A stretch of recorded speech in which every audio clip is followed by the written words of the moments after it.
Fala pessoal, olha eu aqui de novo, eu sou o Luiz Melo e você está no canal Dinosfera. E hoje eu venho com mais um episódio do nosso mini curso Dinossauros para Iniciantes. Um episódio muito aguardado por aqueles que estão seguindo aí os nossos episódios do mini curso e não viam a hora de entender, afinal de contas, como é que um osso, uma concha, uma folha vai parar dentro de uma rocha ou de algum material natural, né? E como é que ele se torna fossilizado. Então, chegou a hora, vamos lá, vamos entender direitinho como é que é essa história. Vamos lá! Bom, então no episódio de hoje nós vamos entender como um fóssil de dinossauro se forma. Esse é o título do episódio 9 do nosso mini curso, que já está chegando na sua reta final. Na semana que vem tem o último episódio, o episódio 10, para fechar com chave de ouro, falando da extinção dos dinossauros. Então você não pode perder esse próximo episódio e todos os outros. Aproveita e maratona aí o nosso mini curso para você ficar sabendo tudo o que é mais importante sobre os dinossauros, para você poder conversar com seus amigos, para você contar para os seus alunos, para você falar no almoço de domingo com bastante convicção sobre os dinossauros, tá legal? Então bora lá, vamos começar, tá? O objetivo do episódio de hoje é a gente conhecer como que os fósseis de dinossauros se formam. Na verdade, não é só os fósseis de dinossauros, isso serve para todos os fósseis, né? Todos os outros tipos de fósseis, tá? Mas como o nosso tema, o tema do mini curso é dinossauros, então vamos falar assim com o foco nos dinossauros, tá? Então é um conjunto aí de processos, de acontecimentos muito legais, muito interessantes, que tenho certeza que você vai adorar conhecer como que isso aí acontece, tá? Então vamos continuar. Primeiro, antes da gente falar do processo em si, preciso definir o que é um fóssil, né? Então, fósseis são restos ou vestígios de seres vivos que foram preservados de maneira natural e que têm mais de 10 mil anos. Olha só que legal as imagens que eu separei aí para você. Num lado você tem ali um dinossauro, que é o foco aqui do nosso mini curso, mas no meio você tem, por exemplo, uma folha, que também está fossilizada, assim como o dinossauro. E na parte direita, aí na imagem da direita, você tem trilobitas, que são artrópodes, né, invertebrados marinhos de milhões e milhões de anos que já estão totalmente extintos, né? Então veja que variedade legal de seres vivos e de materiais que a gente tem aí e que todos eles caem dentro da definição de fóssil, tá bom? Muito bem, antes da gente também partir para o processo em si, é importantíssimo você saber que existem vários materiais que podem conter fósseis. Porque normalmente quando a gente fala sobre um dinossauro ou mesmo sobre um outro fóssil qualquer, a gente associa esse material com rochas. Será que está certo? Tá certo sim. No episódio anterior, episódio 8, eu já dei várias informações e várias dicas de que realmente é isso que acontece. A maior parte dos fósseis está preservada em rochas e rochas do tipo sedimentar, raramente do tipo metamórfica, tá? Mas não é apenas em rochas que a gente consegue encontrar os dinossauros ou outros fósseis. Veja só aí na imagem da esquerda, você tem o âmbar, que eu também mencionei no episódio anterior, que é aquela resina vegetal que pode conter fósseis ali dentro. Encontrar dinossauro em âmbar é extremamente raro, mas outros seres vivos, invertebrados, plantas e até pequenos vertebrados, isso já é bastante conhecido aí na paleontologia. Tá? Então é um outro tipo de material alternativo aí à rocha.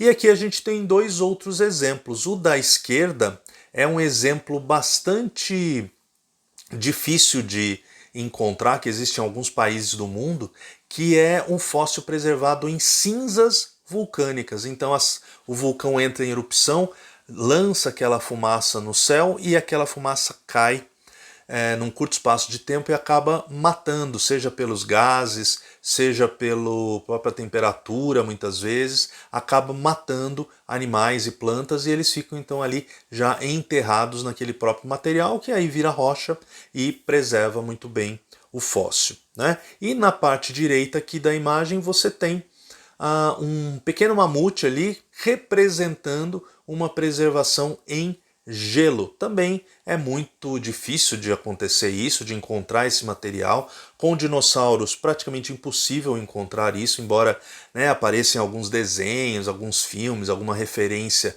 de dinossauro dentro de gelo, mas as chances são muito remotas. Mas existem outros, né, seres vivos, micro-organismos, o próprio mamute, plantas, que ficaram preservadas em gelo. E aí também é algo bastante raro. Fora isso, tem algumas outras possibilidades, como piscinas e lagos de alcatrão, que também preservam, mas enfim, são possibilidades raras, né, de serem encontradas. Então, de fato, as rochas são aquelas que mais contribuem com fósseis de verdade. E a área da paleontologia que trata desse assunto, da formação de um fóssil, se chama tafonomia, tudo junto, como está escrito aí na sua telinha.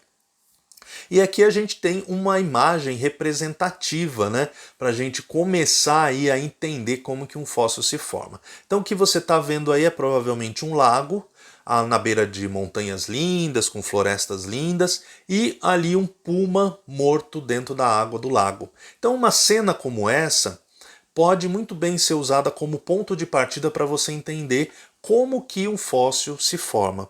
No caso aqui da imagem, se formaria um fóssil de um puma ou de um felino. Mas no nosso caso, do nosso minicurso, a gente pode trocar a imagem dele por um dinossauro, tá? Sem problema nenhum. Então vamos ver como é que isso aí acontece.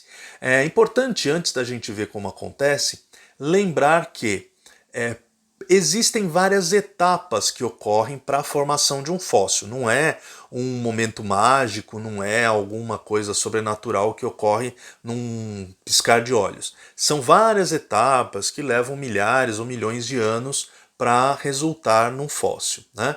Mas é também importante entender que não existe necessariamente uma ordem fixa para cada uma dessas etapas. Elas podem ocorrer em ordens totalmente diferentes de um caso para outro caso, né? O importante é que elas aconteçam, porque aí o resultado final muito provavelmente será um belíssimo fóssil. Então vamos partir aqui para a gente entender como que isso acontece, e para isso eu selecionei aqui esta imagem que é bastante interessante. E a gente vai começar a ler da esquerda para a direita, tá?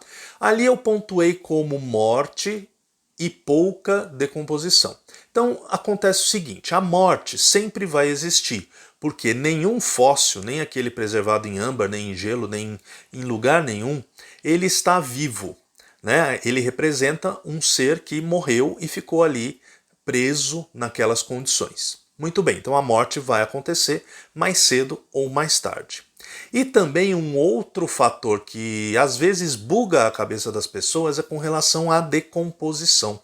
Então vamos pensar o seguinte, qualquer ser vivo que morra e fique exposto aí na natureza, vai acabar sendo decomposto, seja por outros seres vivos, seja por condições do ambiente como umidade, insolação, temperatura. A tendência é aquele resto orgânico ele desaparecer, ele voltar à sua condição primordial ali de matéria orgânica, né, indiferenciada, e servir de nutriente ou de alimento para um outro nível da cadeia alimentar. Então isso é o normal da gente esperar.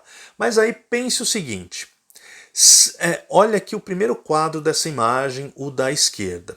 Veja, ali tem um dinossauro morto, né? Provavelmente ele está ali dentro de um lago ou de um rio, ou mesmo do mar, está ali coberto pela água. Então imagina, se esse dinossauro for totalmente decomposto, pele, músculos, órgãos, unhas, chifre, ossos, tudo decomposto. Vai sobrar alguma coisa para formar um fóssil?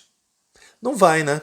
Então temos que prestar muita atenção nisso, porque a decomposição de um organismo, de um ser vivo, para virar fóssil, ela pode até acontecer, mas ela não pode ser total, porque se ela for uma decomposição total, aquele ser vivo que está morto, ele vai desaparecer, né? E se a gente tem um osso, tem um dinossauro inteiro dentro do âmbar, tem pena, tem, né, os restos ali do organismo, quer dizer que aquilo não foi decomposto. Então como é que funciona? Se você olhar o segundo quadro aqui, você percebe que o dinossauro ele já está sem a pele, sem provavelmente a musculatura, os órgãos, porque a gente só está vendo ali o esqueleto. E esse esqueleto já está parcialmente recoberto. E recoberto por qual material? Recoberto por areia, por lama, né? Geralmente são esses os materiais mais comuns e está disponível ali no ambiente. E isso então já está cobrindo o animal morto, no caso o dinossauro, que é o nosso exemplo, né? E essa cobertura de sedimentos ela vai ajudando na preservação, porque ela impede que a decomposição ocorra totalmente. E aí sobram, normalmente, as partes mais resistentes do ser vivo. No caso do dinossauro, sobraram aí os ossos, as unhas, provavelmente, os dentes, essas partes que são mais resistentes, né? E é isso o que vai, então, se transformar num fóssil depois de milhares ou milhões de anos. Muito bem, essa etapa de soterramento, como é chamada, onde os sedimentos vão caindo sobre aquele animal morto, ou aquele ser morto, isso acontece durante muito tempo, muito tempo, milhares de anos, né? E a tendência é que esses sedimentos, essa areia, essa lama, ela se acumule cada vez mais sobre aquele animal morto, né? E aí dois processos vão acontecer. Um deles é com relação à rocha, né? A rocha ela vai, aliás, o sedimento ele vai se transformando em rocha através de um processo chamado de litificação, que é a transformação de um sedimento em um material mais compacto, coeso, mais resistente, que nós chamamos de rocha sedimentar. Então isso vai acontecendo naturalmente ao longo dos milhares, milhões de anos que vão se passando. E o outro processo é com relação ao próprio resto do animal que ficou ali aprisionado no sedimento ou na rocha. E você pode então olhar no terceiro quadro aqui da nossa imagem e você vai ver que o esqueleto do dinossauro ele já está bem soterrado, já tem muito material sobre ele. Ali na superfície já não é nem mais lago, nem rio, nem mar. Ali já virou grama, já tem, né, vegetação ali tomando conta da superfície. Então todo esse tempo que passou foi causando também alterações químicas e físicas no próprio esqueleto. Então ele pode ficar mais achatado, ele pode ficar mais corroído, ele pode ser quebrado ali dentro por processos naturais da própria estrutura ali do planeta ou da rocha onde ele está armazenado, né? De maneira que a composição original daquele fóssil, daquele esqueleto, que é o nosso exemplo aqui, ela também vai mudando ao longo do tempo. Então deixa de ser aquele material ósseo para ser um material substituído por um mineral, ou então impregnado com determinado tipo de mineral também, né? Então vão ocorrendo aí transformações muito importantes naquele resto orgânico ali que, né, está representando o nosso fóssil, no caso ali um esqueleto de um dinossauro. Então na última etapa, o que a gente pode encontrar? Muitas vezes os fósseis aparecem na própria superfície, na rocha que está exposta, naquilo que a gente chama de afloramento, que é onde o paleontólogo vai para fazer a coleta desse material. E isso nem sempre acontece, muitas vezes um fóssil pode permanecer durante toda a vida dentro da rocha sedimentar e nunca ser descoberto, nunca aparecer na superfície da Terra, né? Mas como está representado aí na última parte da imagem, que é essa parte da direita, a gente vê ali alguns paleontólogos fazendo uma escavação num local onde a rocha sedimentar está exposta, e isso a gente chama de afloramento. Então vai cavando, vai encontrando um osso aqui, um osso lá, e aí consegue coletar novos fósseis, né, de dinossauros já conhecidos ou então de novos dinossauros, tá? Então esse é o último passo e aí a gente já está tendo contato, né, com esse fóssil que demorou muito tempo para ser formado e passou por todas essas etapas que a gente acabou de conhecer, né? E aí dá prosseguimento, estudar, ver se é uma nova espécie, se não é, e tornar isso de conhecimento público, né? Para que mais e mais pessoas continuem se interessando pelos dinossauros e continuem admirando os dinossauros, e para valorizar também o trabalho do paleontólogo, tá bom? E do pesquisador de uma maneira geral, né? Que é sempre muito importante, tá? Muito bem, chegamos então ao final desse 9º episódio do nosso mini curso Dinossauros para Iniciantes. Na semana que vem, não perca, né, o último episódio com um tema totalmente excelente, né? E aproveita então que está terminando, vou pedir para você se inscrever, deixar o like, comentar bastante, pergunta o que você quiser, que a gente vai entrar em contato com você para responder, né?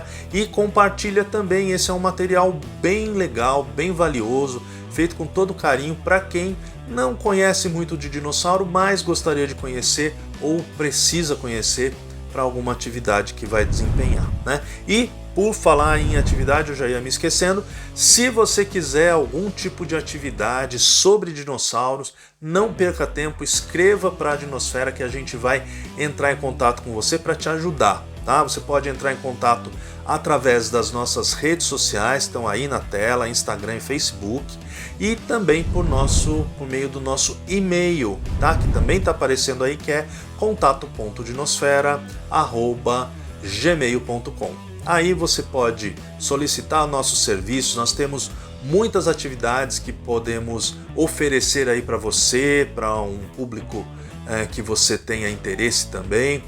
Podemos participar de atividades em escolas, enfim. Procure saber, entre em contato que a gente tem um conjunto bem legal de atividades sobre dinossauros que vão fazer a diferença aí no seu evento ou na sua escola, tá bom? E é isso então, gente. Espero que você tenha gostado. E valeu!